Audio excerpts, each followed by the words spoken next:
Alors oui, je le reconnais, le titre de cette vidéo est un titre complètement con. Tout simplement parce que perdre de la graisse du ventre, perdre de la graisse de manière localisée, que ce soit sur le ventre, que ce soit sur les bras, que ce soit sur les fesses, peu importe où vous voulez, est tout simplement impossible. Et tous ceux qui maîtrisent leur image, qui ont un corps dont ils sont fiers, le savent pertinemment bien. Et regardez quand même cette vidéo parce qu'elle va vous aider justement dans cette démarche de maîtriser votre image et surtout, elle va vous éviter de perdre énormément de temps et elle va vous gagner énormément de frustration. Alors qui je suis pour vous parler de ça? Vous savez, il y a quelques années en arrière, je faisais 1m85, ma taille actuelle, et je faisais 56-57 kg. Alors j'ai pas de photos de cette époque-là parce que je me détestais tellement, j'étais tellement mince, les gens me demandaient si j'étais pas malade. Je me souviens même ma mère que pendant les vacances scolaires, pendant les grandes vacances, vous savez, les vacances d'été, à un moment donné, j'arrivais à être tellement maigre, c'est le moment où je flirtais avec les 55 kg, qu'elle m'avait dit, écoute Gabriel, si tu te mets pas un peu à bouger, si tu te mets pas un peu à faire des choses, tu vas falloir te faire de la rééducation pour même réussir à marcher, pour réussir à aller jusqu'au lycée, pour faire, parce que j'en arrivais à un point où j'étais vraiment très mince et les gens commençaient à se poser des questions. Comme je vous disais, j'ai pas de photo de ce moment-là parce que vraiment je me détestais, mais j'ai une photo du moment où j'ai commencé après un an justement à essayer de me prendre en main. Donc cette photo juste ici où je pesais 65 kg. Donc j'avais pris environ entre 8 et 9 kg, donc c'était pas encore le top, vous pouvez le voir, j'étais très mince, mais voilà, j'étais sur la voie de l'amélioration. Sauf qu'ensuite, j'ai commencé à faire des erreurs, sauf qu'ensuite j'ai commencé à vouloir aller trop vite. J'ai commencé, voilà, je voulais tellement plus être mince que j'ai commencé à manger, à faire des prises de masse mal maîtrisées, alterner entre prises de masse mal maîtrisées et sèches mal maîtrisées aussi. Et au bout d'un moment, j'en ai eu marre, c'est-à-dire qu'au bout d'un moment, j'en avais marre d'enchaîner les prises de masse mal maîtrisées. Donc ça, c'est l'exemple d'une photo d'une de mes prises de masse mal maîtrisées. C'était il y a environ 3 ans. J'en ai eu marre et je me suis dit, ok, maintenant, je vais arrêter, je vais mettre en place des habitudes, je vais mettre en place des bonnes habitudes, je vais me baser sur les fondamentaux et je vais avoir le corps dont je suis fier. Donc au final, ça a donné ça qui est mon état de forme actuel.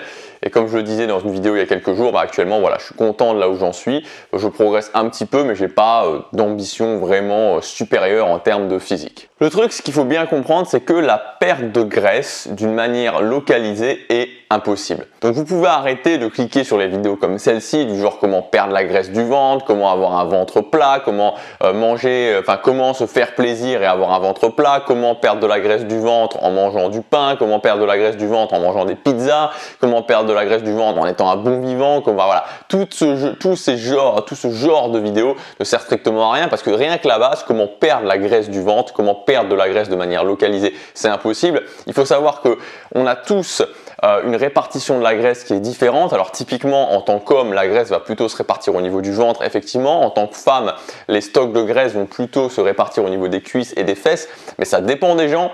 Moi, par exemple, mon taux de matière grasse quand je grossis, quand je faisais des prises de masse, par exemple, comme vous avez pu constater sur la photo, ça reste assez uniforme, c'est-à-dire que je ne vais pas avoir un ventre énorme, mais je vais grossir relativement partout. Mes stocks de graisse vont se répartir de façon assez uniforme sur mon corps. Donc ça dépend des gens, mais dans tous les cas, ce que vous devez retenir, et ça c'est vraiment l'important au niveau de vos stocks de matière grasse, quand vous voulez perdre de la graisse, c'est que là où ils sont apparus, c'est-à-dire dans l'ordre dans lequel ils sont apparus, c'est par là où ils vont commencer à s'en aller.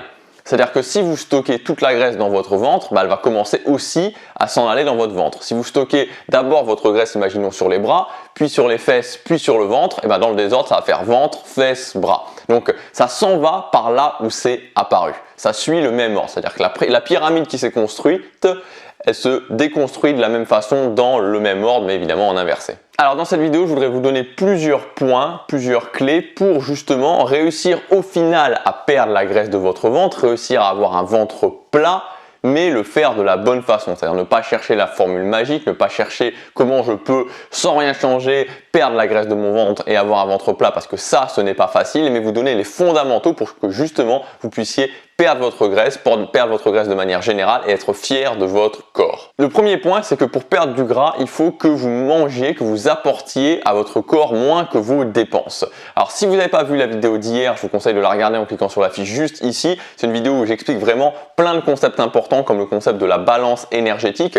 Donc cette balance énergétique, c'est très simple, c'est vos apports moins vos dépenses égale une balance. Si cette balance qui est en calories, elle est positive, vous grossissez. Si elle est négative, vous maigrissez. Donc ça veut dire qu'il faut que votre balance au quotidien soit négative pour que petit à petit vous maigrissiez. C'est-à-dire que vos apports soient moins importants que vos dépenses. Si vos apports sont moins importants que vos dépenses, votre balance énergétique est négative, vous avez des calories en moins dans votre balance énergétique et donc vous allez mincir. C'est le système qu'utilise le corps, une sorte de système d'auto-cannibalisme où il va aller puiser notamment dans ses réserves de graisse pour combler le manque en termes d'énergie et pour artificiellement lui-même ramener la balance au positif. Et donc pour que votre corps ramène cette balance lui-même dans le neutre, pas le positif mais dans le neutre, il faut que vous-même vous placiez dans la situation où la balance va être négative. Et donc ce qui va se passer, c'est que vous avez une balance négative et que votre corps va faire en sorte, en puisant dans vos réserves, de ramener la balance au neutre. Deuxième point, bloquer le métabolisme de base. Donc là aussi, je vous renvoie à la vidéo d'hier parce qu'on en a parlé en long, en large, en travers du métabolisme de base.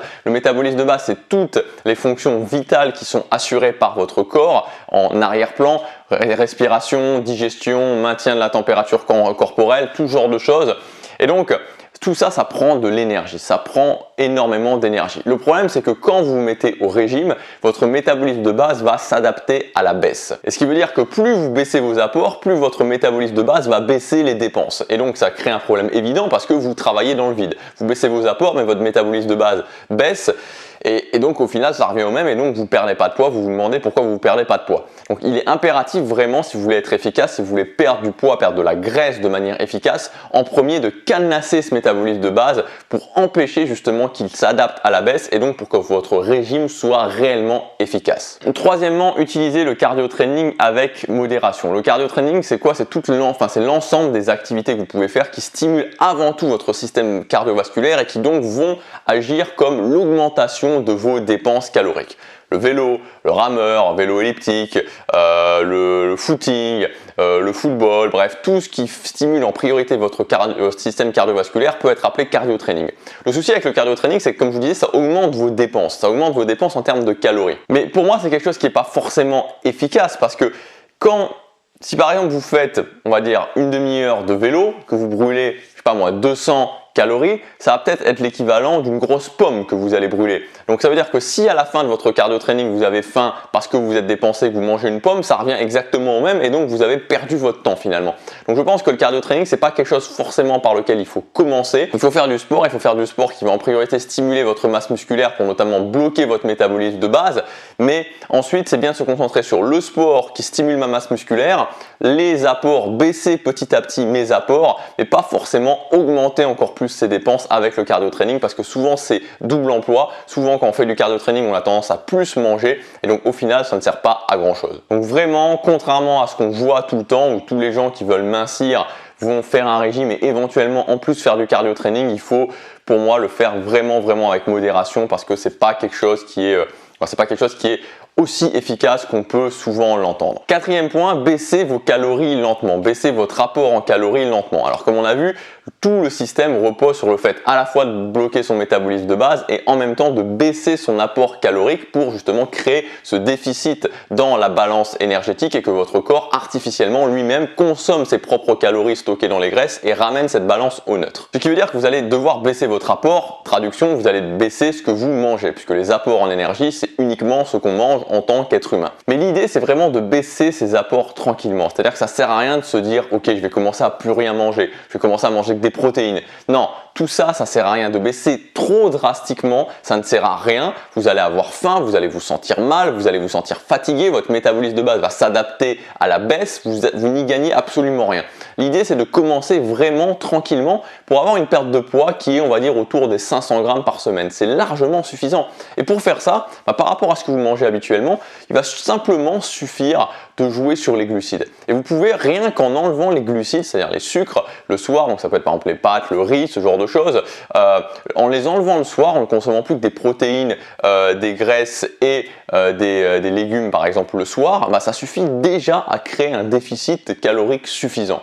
Donc l'idée c'est vraiment d'y aller tranquillement, de le faire tranquillement, parce que quand vous le faites tranquillement, vous allez le faire beaucoup plus sereinement, vous allez peu sentir la différence, vous aurez un peu faim le soir, mais vous allez peu sentir la différence et vous pourrez tenir sur le long terme, et c'est surtout ça qui est important. Cinquièmement, travaillez vos abdominaux. Alors sur les abdominaux, il y a plein de choses qu'on entend. Alors est-ce que concrètement travailler ces abdominaux fait perdre du ventre? Non, ça ne fait pas perdre du ventre, parce que si vous avez un taux de matière grasse qui est élevé, c'est-à-dire par exemple pour un homme on va dire 17-18%, pour une femme a naturellement un taux de matière grasse plus élevé que les hommes, une femme ça va plus être 25%, on va dire un taux de matière grasse élevé.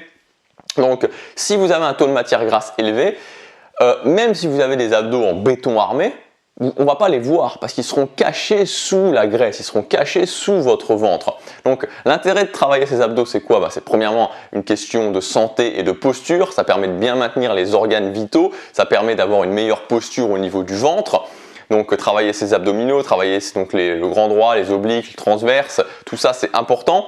Mais surtout, au-delà de l'aspect santé, au-delà de l'aspect posture, c'est prendre de l'avance, parce que quand votre graisse va fondre, là à ce moment-là, quand votre graisse va fondre de façon générale et donc aussi au niveau du ventre, à ce moment-là, vos abdominaux vont se révéler et on va les voir. Donc c'est pas parce que pour le moment ils ne se voient pas forcément, les travaillés ne les feront pas apparaître, les travaillés ne feront pas disparaître votre taux de matière grasse et ne feront pas disparaître votre graisse du ventre. En revanche, c'est bien pour votre santé, c'est bien pour votre posture et c'est bien aussi pour prendre de l'avance quand votre taux de matière grasse aura baissé. Et enfin, dernier point, concentrez-vous sur justement de façon générale votre taux de matière grasse plutôt que sur le fait d'avoir un ventre plat. Avoir un ventre plat, se concentrer pour avoir un ventre plat, ça rime à rien, ça sert à rien, voilà, vous n'allez pas avoir un ventre plat comme ça par l'opération divine. En revanche, si vous perdez du taux de matière grasse, c'est-à-dire imaginons que vous êtes un homme, vous commencez avec un taux de matière grasse élevé, on va dire 17%, bon c'est pas obèse mais c'est quand même élevé, on va pas voir vos abdos quand vous avez 17% de taux de matière grasse en tant qu'homme.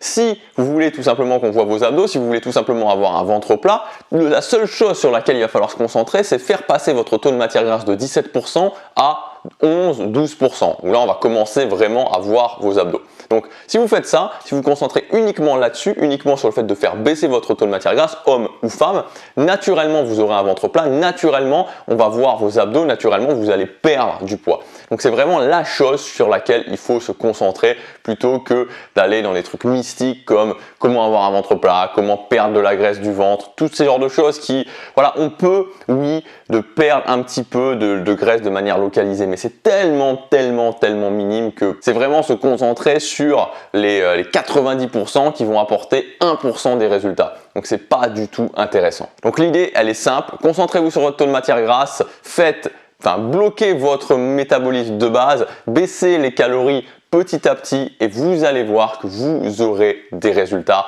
C'est mathématique, le corps, l'opération de perte de graisse au niveau du corps, elle est biologique, c'est-à-dire qu'il n'y a pas de mystère, ça fonctionne d'une certaine façon. Vous mettez les bons chiffres dans l'équation et vous aurez les bons résultats. Voilà pour cette vidéo. Si vous voulez aller plus loin, vous pouvez accéder à ma formation que j'ai sortie cette semaine. Cette formation, elle s'appelle Le corps que vous méritez. Si vous avez envie justement pour la nouvelle année, pour la prochaine année qui vient, d'avoir un corps dont vous êtes fier, de vous reprendre en main physiquement, d'être fier de vous cet été, parce que c'est maintenant que ça commence, c'est pas en mai, c'est pas en juin, c'est maintenant que ça commence. Si vous voulez être fier de vous cet été, vous pouvez accéder à tout le détail de cette formation en cliquant sur le lien dans la description, sur la fiche juste ici. Elle est à son prix de lancement jusque samedi. Vous verrez, c'est un plan d'action pour faire du sport de manière vraiment efficace, pour changer votre alimentation de façon durable, pour intégrer le sport à votre vie. Et le dernier jour, vous aurez un plan justement personnalisé, les actions à prendre personnalisées en fonction de vos objectifs. C'est une méthode sur 90 jours. Voilà, suivez-la, vous verrez que vous